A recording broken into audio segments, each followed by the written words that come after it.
There have been times in the nation's history when detainees or refugees, I'm sorry, not detainees, when refugees or immigrants from a specific country were put on hold, were suspended. Barack Obama did it with Iraqis for 6 months. Jimmy Carter did it with Iranians during that hostage crisis. How is this different?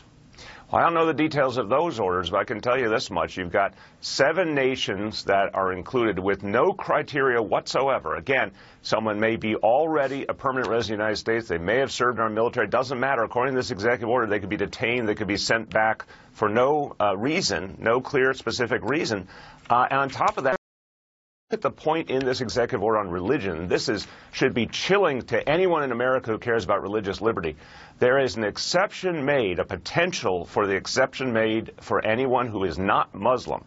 There are no exceptions allowed for someone who is Muslim. That goes against our constitutional values as well. If the executive order said, here are a list of things that might be considered exceptions and we'll weigh those, great.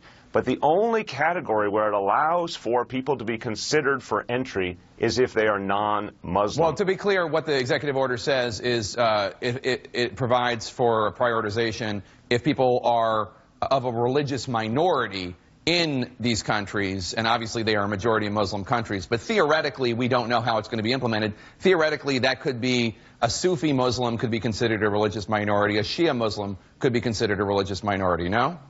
Well, Jake, I understand that point, but I would be careful on that. The notion that there's not a pattern of exception for individuals, that the only indication suggests bluntly non-Muslims, should be very, very worrisome here.